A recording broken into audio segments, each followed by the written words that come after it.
Okay. Next ఇంకో solid figure ఏంటిదంటే cylinder. ఏంటిది?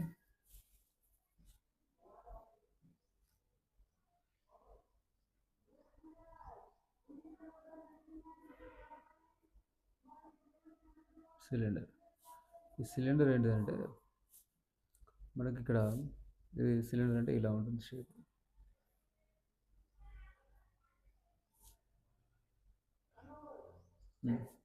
ఇక్కడ లాటరల్ సర్ఫేస్ ఏరియాని ఎలా పిలుస్తారంటే ఎల్ఎస్ఏని లాటరల్ సర్ఫేస్ ఏరియా అండి. ఇక్కడ కర్వ్డ్ సర్ఫేస్ ఏరియా అంటాం. ఏమంటాం? Curved surface area.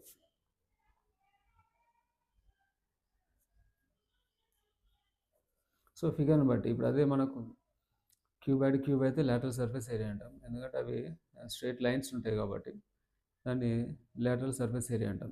ఇక్కడ ఇది కర్వ్డ్.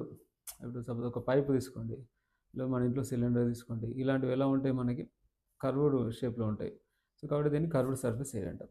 మీ కర్వ్డ్ సర్ఫేస్ ఏరియా సిఎస్ఏ.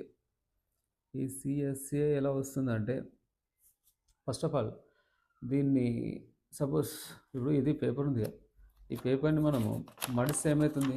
ఒక విధంగా ఇట్లా మడిచినాం అనుకోండి. సో దిస్ ఈజ్ ఏమైంది? ఇప్పుడు ఇటు సైడ్ చూడు, ఇటు సైడ్ చూస్తే ఏమవుతుంది? మనకు ఆటోమేటిక్గా సిలిండర్ వచ్చేస్తుంది. అంటే ఈ సిలిండర్ అనేది it is nothing but the rectangle. ఓకేనా? దీన్ని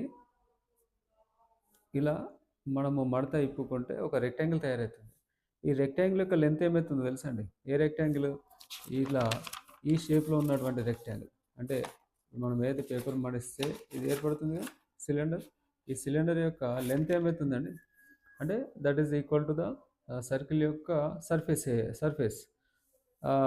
సర్కంఫరెన్స్. ఏంటి సర్కంఫరెన్స్? ఇది 2πr.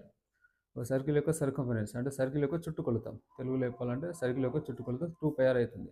సో ఇక్కడ నుంచి ఇక్కడ దాకా అంటే ఈ దీన్ని మనం ఇట్లా మడిస్తే ఇట్లా రౌండ్గా వచ్చేస్తుంది. ఇట్లా ఈ షేప్ ఇట్లా వస్తుంది. ఇప్పుడు స్ట్రైట్గా అంటే ఇలా స్ట్రైట్గా వెళ్ళిపోతుంది. So 2πr. సో మరి ఇది ఎంత ఉంటుంది మనకి? ఇది లెంత్, ఇది బ్రెత్ ఎంత ఉంటుంది అంటే హైట్ అండి. ఇది మనం హైట్ తీసుకుంటాం, ఇది హైట్ తీసుకుంటాం. సో మరి ఇప్పుడు మనకు కావాల్సింది ఏంటిది? సర్ఫేస్ ఏరియా అంటే L/Bనే కదా. సో కాబట్టి ఆటోమేటిక్గా కర్వ్డ్ సర్ఫేస్ ఏరియా మనకి ఏమొచ్చేస్తుంది? 2πr. Okay, 2πr into h. This is l and this is b. 2πrh. So మొత్తానికి దీని ఫార్ములా ఏమవుతుంది? 2πrh. ఓకేనా? 2πrh curved surface area. For suppose దీనికి మనము టోటల్ సర్ఫేస్ ఏరియా కావాలనుకుంటే మనకి ఏమొస్తుంది చెప్పండి?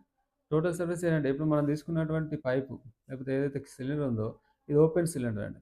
ఈ ఓపెన్ సిలిండర్కి మనము పైన క్యాప్ పెడితే ఇటు ఒక క్యాప్, ఈ కింద ఒక క్యాప్ పెడితే ఏమవుతుంది? ఇవి సర్కిల్ షేప్లో ఉంటాయి కదా, అప్పుడు దీన్ని టోటల్ సర్ఫేస్ ఏరియా అంటాం. అంటే ఈ 2πrhకి మనం ఏం యాడ్ చేస్తున్నాము? టీఎస్ఏ అంటే ఈ కర్వ్డ్ సర్ఫేస్ ఏరియాకి ఈ 2πrhకి ఇంకా ఏం యాడ్ చేస్తున్నాము? ప్లస్ ఒక సర్కిల్ యొక్క ఏరియా యాడ్ చేస్తున్నాం. అంటే పైన క్యాప్ మూత, కింద ఒక మూత. అంటే దాని యొక్క ఏరియా ఏమవుతుంది?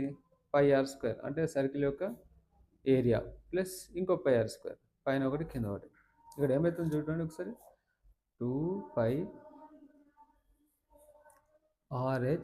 ప్లస్ πr² ఏమవుతుంది మనకి? 2πr². ఇక్కడ చూడండి 2πr రెండిట్లో కామన్ ఉంది కదా. ఈ 2πrని మనం కామన్ తీస్తే ఇది మ్యాథ్స్లో మనకు తెలుసు కాబట్టి కామన్ తీస్తే ఇది హెచ్ ప్లస్ ఆర్. ఈ ఆర్లో నుంచి ఒకటి కామన్ తీసి ఒకటి లోపలనే ఉంటుంది. సో కాబట్టి 2πr into r plus h అనొచ్చు, లేకపోతే హెచ్ ప్లస్ ఆర్ అనొచ్చు. సో మనకి ఎక్కువ అలవాటు ఏంటంటే 2πr plus r plus h అంటాము. సో దిస్ ఈజ్ ద ఇదేంటి మరి? Total surface area of the ఏంటిది? సిలిండర్. ఈ సిలిండర్ యొక్క total surface area 2πr into r plus h. మన లాటరల్ అంటే కర్వ్డ్, దీనిలో కర్వ్డ్ అంటాం మనం. Curved surface area 2πrh. So ఇది మనకు సిలిండర్ గురించి. సిలిండర్